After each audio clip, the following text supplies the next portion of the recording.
Okay, guys, so welcome to another episode of the application to admission series. And today I have with me, I'll let her talk for herself, talk about her achievements, and the reason why she is the guest that I chose to come and talk about statement of purpose.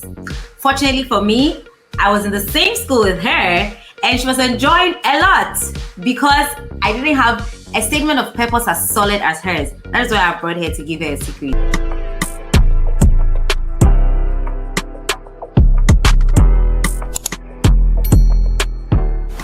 Hi, Ophelia. Hi, Michelle. Okay, so tell us a little bit about yourself and tell them the reason why I chose you to come and talk about, to come and teach us about statement of purpose. I don't think I can say why. Okay. But hi, everyone. I'm Ophelia Delali Apato, and I am a student at the Hello School at Brandeis University. It's such a privilege and an honor to be here, really. And I think Rich Love chose me to be here or invited me to be here because I've started posting a lot about statement of purposes on LinkedIn and how to actually write them. I think that is why. But other than that, I'm very excited to be here and to share what I know with you all. Okay. So in addition to that, how did you find your master's degree? How many master's degrees do you have? How did you find your PhD? Oh my God. Those are tough questions. So I have an MBA and I have another master's in public policy / service. And I think I found those two just by looking up schools online. But then for my PhD, I think it was actually by divine appointment. I had honestly not heard of Brandeis University before. So just even finding it, I attribute that to God, really. But I'm happy to be here regardless. Okay, guys. Ophelia is a modest Ghanaian like me. She does not want to say the truth. Ophelia has done 2 fully funded master's degrees, scholarship, lots of money. Then she's currently doing her PhD, lots and lots of money. Please state the amount. We want to know. We are curious. I want to know that I don't just go about fishing people. I know who I bring here. So just tell us, just roughly, before we get into the SOP, the details, and what we should do and what we should not do. I think that on the school website, which now this is such a tough question. I know. You see, the good guys, the thing is that as natural as I wanted the thing to be, I didn't tell her this will be part, okay? So I'm sure she would have run away if this was part. But I just want people to understand that there's money to be made in America. People are willing to sponsor your education if you position yourself right. And so she positioned herself in a way that she has not paid school fees since she started schooling in America, guys. Because she's been very strategic. She looks for good opportunities and she puts herself out there, especially with her statement of purpose. She writes really compelling statements of purpose and they don't have any choice than to give her the money to go to school. That is why I'm asking you that. So. Thank you. I'm sorry to your viewers, but I think I need to do better with hyping myself. But so the funding that I have for my PhD is a fellowship, and so it's fully funded regardless of whether you work or not. You get your stipends, and in total it's a lot. I'll leave it at that. You can look up Brandeis University's. Guys, I'll look for it and put it there for you, okay? Because it's big money. It's big money. All right. Okay. So let's delve into today's issues. We are talking about statement of purpose. But even before we talk about statement of purpose, I just want to ask her now, there are times when we are applying, we see personal statement and we see statement of purpose. Some schools even ask for both. Some schools ask for personal statement and others ask for statement of purpose. Could you please educate us on the difference between the statement of purpose and the personal statement? Yeah, absolutely. I think that during the school application process, there are quite a number of essays that you might see. Some of them even frame it as motivational letters. But what I always tell people to do look at what they are actually asking you to write. Hmm. Because I believe that whenever they say to write something, they give you like a little bit of instructions on how they want you to structure it. But then to your question, I think personal statements, they detail a lot about who you are as a person and how you have evolved. So it encompasses like your background, your experience, your achievements, and all how all of that have has in some way, shape, or form contributed to who you are today, right? It is personal, as the name states, and it allows you and gives you the opportunity to share about your strengths, your weaknesses, and your values, your life stories. Is there a particular person that made such a great impact in your life, and that is why you are who you are today? It's like getting personal with that essay. So that's what I would say personal statement is. But then when you are applying to schools, you have to note that even though you are talking about these life stories, you have to, in a way, tie it back to what you are applying to, right? So you don't just forget the purpose for you writing the statement in the first place. And the statement of purpose is more academic, right? And it centers around your academic and your professional experiences and achievements. I do say that you can weave in a couple, two sentences or paragraphs about some of your life stories that you think fit in there. But that's the major difference. The personal statement is about who you are as a person, and your statement of purpose is about your academic and your professional achievements and even your future goals.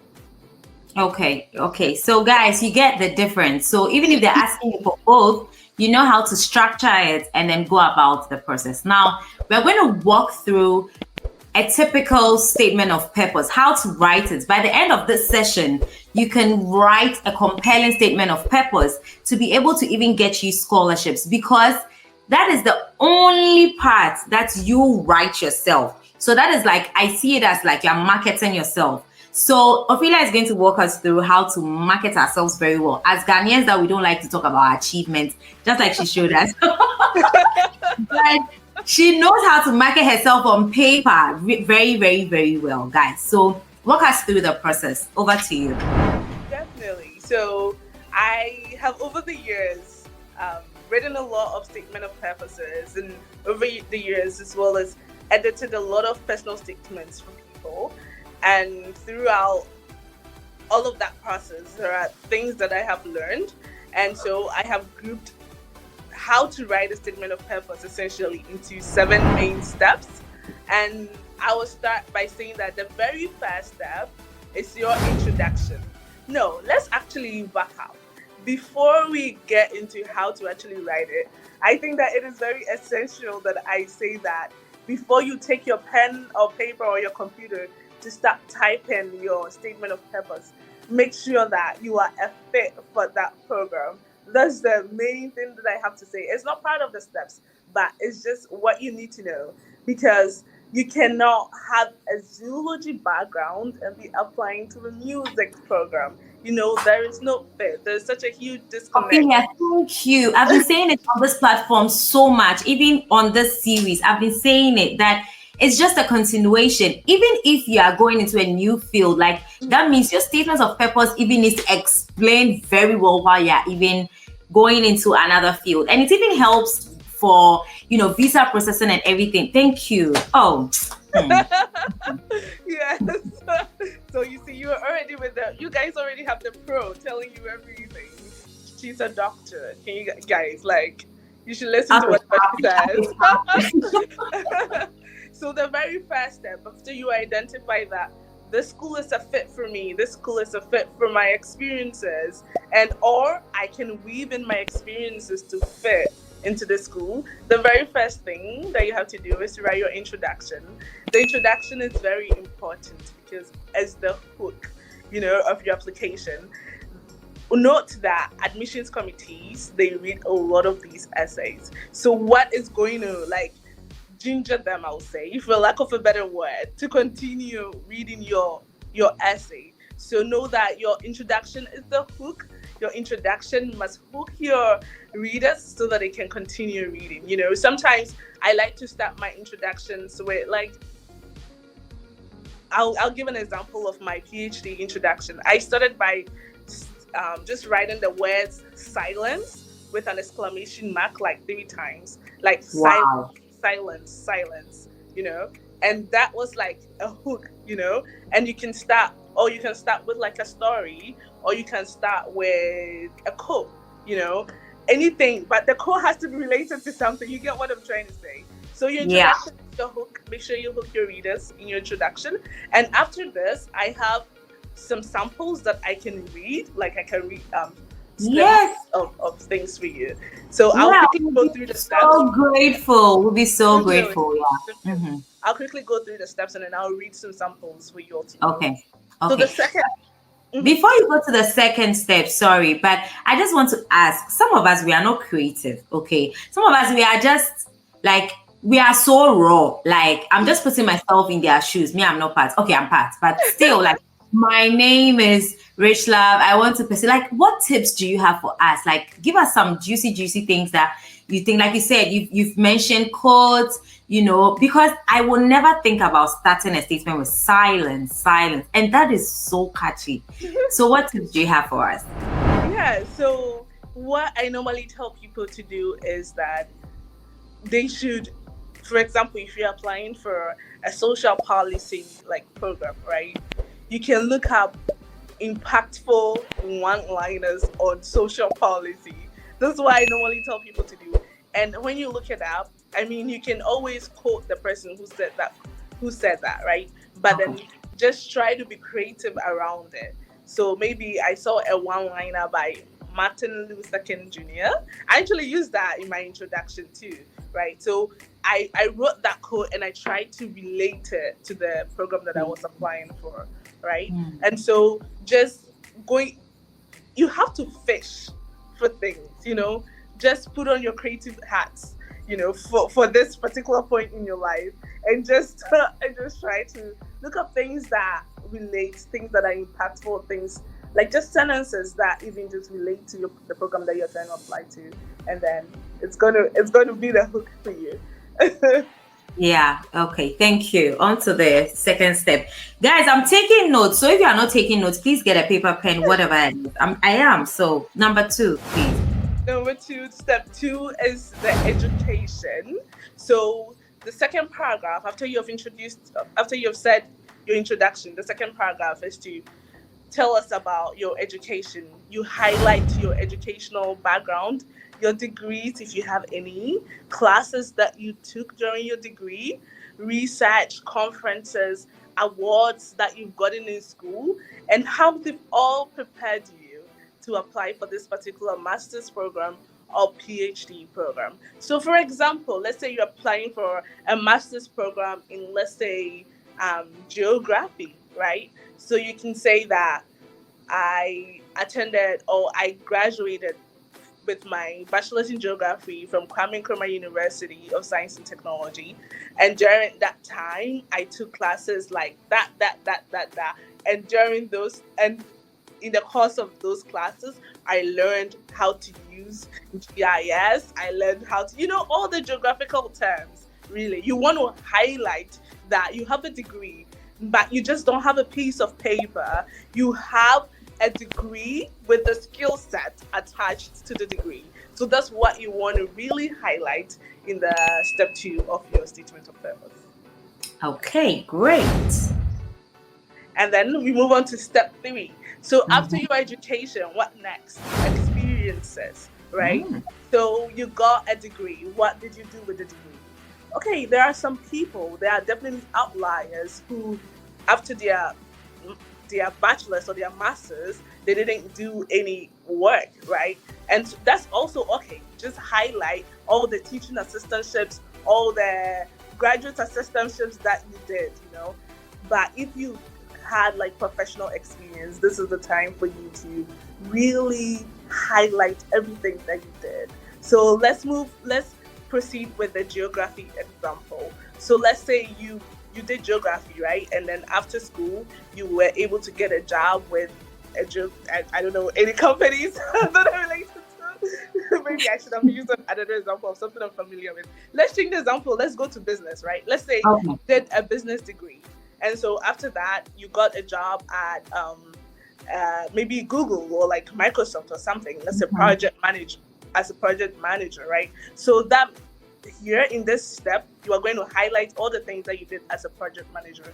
But guys, what I want you to continue to remember is that you don't have to list everything. You don't have to talk about everything. Just how it relates to the program, right? So if you did things that does not really relate to the program, you don't have to highlight that, but you just have to, in this step, list your relevant experiences, your jobs. If you didn't have any job, your internships, even extracurricular activities that you did that you Okay. think relates somehow to the program. You can highlight it. Yeah, and also to add to what you're saying, I think this is the time that if you want any kind of graduate assistantship, research assistantship, this is the time for you to come out and show them that you're a good fit for those ones too. If right? Yes, Yep. definitely, definitely. Yeah. Because Sure. if you did a job and you were like, you did a lot of research in your job, you want to Mm. highlight the fact that you have used data, you have used R, you are really good with data analysis. And so if Mhm. they give you a research assistantship position, you'll be able to execute the job to perfection, you know? Mm. Yeah, yeah. So three is experiences, guys. One is introduction, two is education, three is experiences. Just in case you are missing anything, I'm here. Okay, let's go to four. And four is the school and the program. So Mm. now they know about your introduction hooked them. Of course, that's why they're still reading. You have told them about your degree and how awesome you are, how smart you are. You have told them that not only are you smart, you actually implemented the skill sets that you learned in school at a job.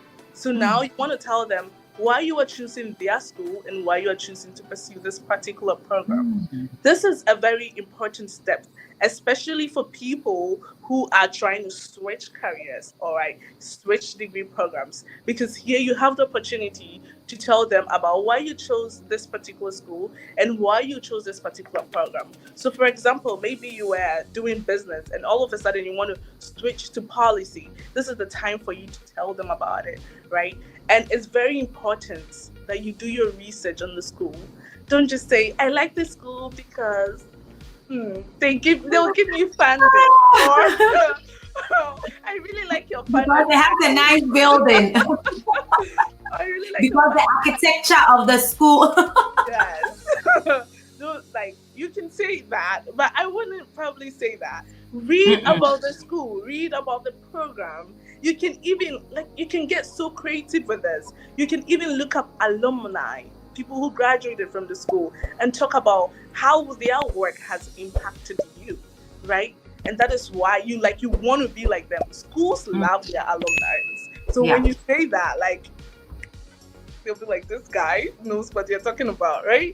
Yes. Yeah. Talk about the city that the school is in. Even though you don't know much about the city, just say that you heard that Boston is very vibrant and there are a lot of work Mm. opportunities, right? Talk about professors for PhD students, people applying for PhD programs. Talk about and the research that you're doing and why you are so intrigued by their research. You can even give a title of a research that they did.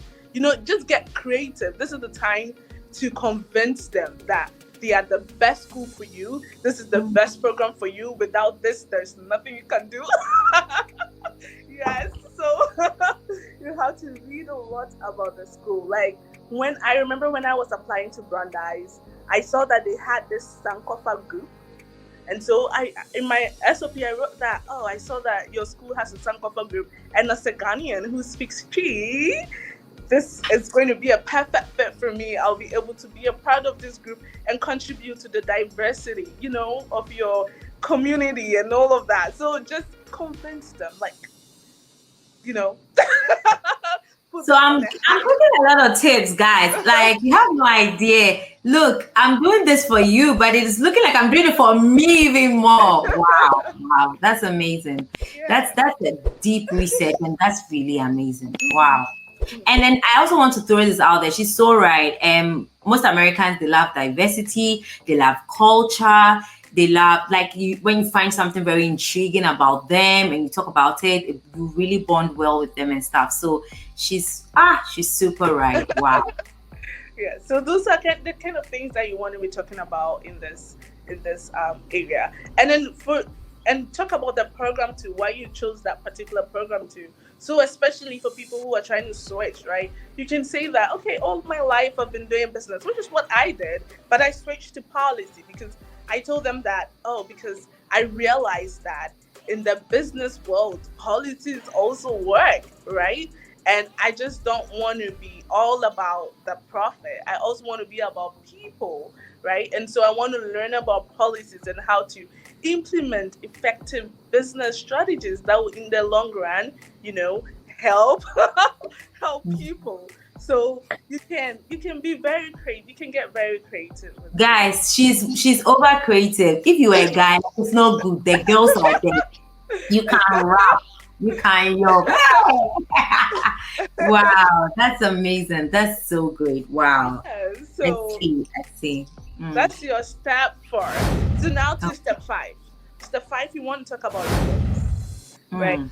So now that you've talked about the school, the program, tell them what you are going to get from coming to this school, how you're going to benefit. So here you want to talk about your short-term goals and your long-term goals. For like, if it was a business program, you can say that, oh, after this program, I hope that I'll get a job in the next 3 to 5 years. I want to work for like this Microsoft or something, and then in the years that follow, I see myself becoming, a partner at a consulting firm. Like here, I tell people to dream big.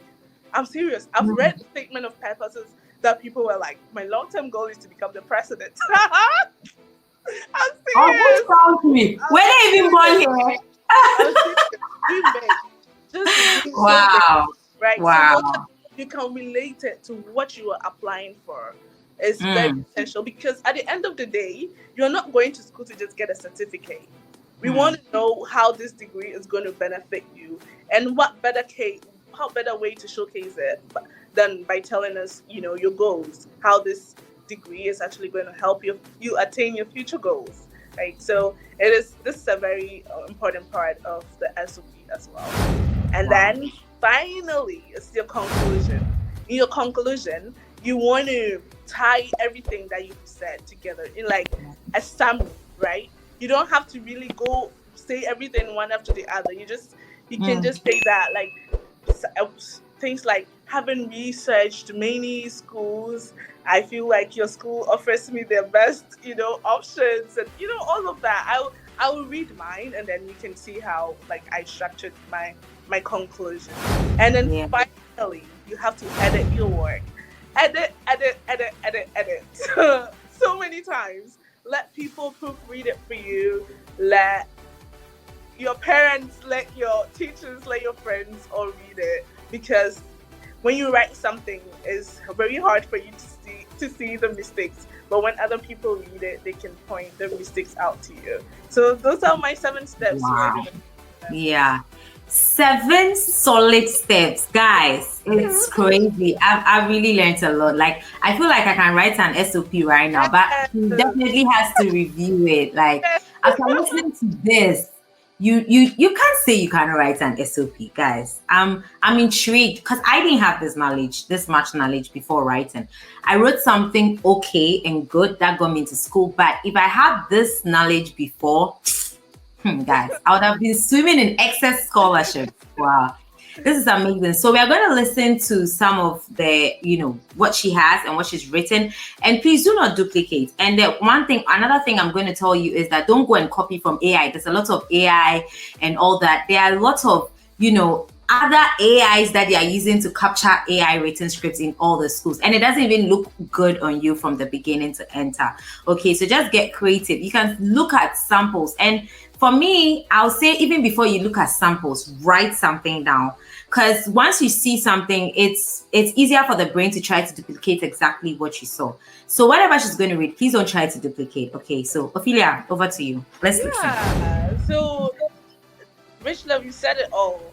Like, why would you want to duplicate or write something that somebody else has written? It's not even original, and you're trying to be original here, Yeah. So I'll read this one from a statement of purpose that I edited years ago, and then I'm just sampling from all over the place, right? Okay. So this is an example of an introduction of the brand's SOP. So Okay. she started, I would like to be considered for the Masters of Information Systems program to enable me fulfill my future goals. My name is Da. I am from that in North Ivory Coast in West Africa. I graduated in May 2020 from the University of Central Arkansas with a bachelor's in information systems and a minor in computer science.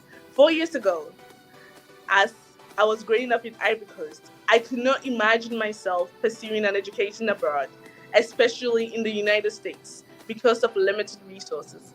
However, I had one thing, a dream. In fact, growing up, students in my hometown did not have access to most of the technological tools except for calculators and printers. I was so curious about technology, especially coding, and my curiosity ignited in me a passion to pursue a career in IT. That was her introduction. Wow. So Wow. simple, it's so sweet. Wow. And it's so sweet. And she's merged like even her education and the intro and a little bit about herself and where she's from, like all in like a very one nice paragraph. Wow, that's compelling. Exactly. Yes. And I'll read a part of mine. I'll read I'll read something about my goals, my future goals, right? So I said my goals are in two forms. My academic goal is to utilize the advanced research skills that I will acquire from the Hella School to make evidence and database decisions that influence policy and provide access and economic opportunities for women and marginalized communities. The advanced research skills will help me develop job opportunities and improve access to sustainable livelihoods by turning low-income jobs into viable business opportunities. I hope that 7 years from now, I'll partner with organizations like Rotary International and ABT Associates to create research-based economic and community development opportunities for women in different countries and help bridge the inequality gap. So that's an example of how you write your goals, right? Yeah. I'll read from my conclusion as well. So how you can write, because I feel like a lot of people struggle with writing their conclusion. So this is how I framed mine. My dream to fight for gender equality and racial equity ignited my passion for pursuing a PhD degree in social policy. It is in light of that dream and experiences highlighted above, I am submitting my application for the PhD in social policy at Brandeis University. Having researched various schools across the world and having sought advice from friends from the university, I will be delighted to be a part of this great institution. Your well-qualified professors, well-developed resources, and experiential learning tools at the university, I believe will help me acquire and achieve my aspirations. I hope that the admissions committee finds my backgrounds and strengths commensurate with that of the requirements of the PhD in Social Policy program at Brandeis University Hella School of Management or Social Policy Management. Wow. So, that's good. That's like a binding factor to like everything. Yes. So you can get very creative with some of these things. Creativity, no, is there creativity? My guys, we'll be fine. Okay, we'll write it. Come, we'll write it. Yeah. I'll say something here that one of the main reasons for writing a strong SOP is that you can modify it so many times to apply for scholarships. I'm telling you, you can modify your SOP so many times to apply for so many other scholarships. So just put in the time and then write it well, and it's going to be beneficial to you at the end. In the long run, yeah. Wow. But given so many points and so many things that we want to talk about, I know some of the schools give a limit to like the number of pages, the number of words, and what have you. But if they don't, what do you think would be like a good, because I know it's not supposed to be a lot because they're reading a lot. So what would you recommend? 2 pages. Okay. Yeah. 2 Unless pages. you apply for a PhD. Okay, so guys, 2 pages max. Please don't go beyond 2 pages, okay? 2 pages double space, actually. Yes. Yeah, so 2 pages double space is the recommendation from the SOP queen. That's what I'm calling her now. So 2 pages double spacing. Right. Yeah. So your last words for us, and then we are gonna sign off. And guys, if you have any questions, just leave them in the comment section below. I know you're enjoying this. So just like it, subscribe for more of this. I'm going to meet her in person. So do drop your questions. You never know. We may hold a live session to answer all your questions. Okay. So put it right there. She's happy. She's excited. She's going to come back here, guys. Yeah. So last words. Okay. Well, I don't know what to say, but I am wishing you all the best. You can write it. Just psych your mind that you can write it. Just start write. Honestly, just start writing. You write so many drafts of it, and that's okay. That's okay. It doesn't have to be perfect from the best start.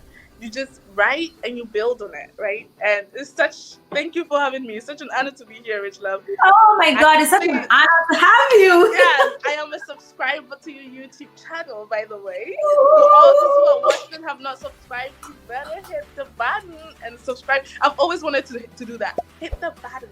Hit the button. Give me an opportunity. Do it again. Hit the button. Yeah, so I think this is so good. Ophelia, you're doing a very good job. And then I don't know if she's super busy now. I just told her the way she's so good, she needs to do a business out of it or something, because she really does good. And me, I'm sending my SOP to you when I'm I'm drowned in school, so I don't know. It's like when you're in America, sometimes because the opportunity is here, you don't even want to stop going to school. You just want to keep going to school, So thank you so much for coming. Guys, you heard it from here. You can do it. You can do it. We are waiting for you on the other side. Please come, okay? And experience education in America. Once again, I have been your girl. Don't forget to like so that YouTube can show it to other people. Subscribe. My name is Dr. Rich Love. See you. Bye. Oh, this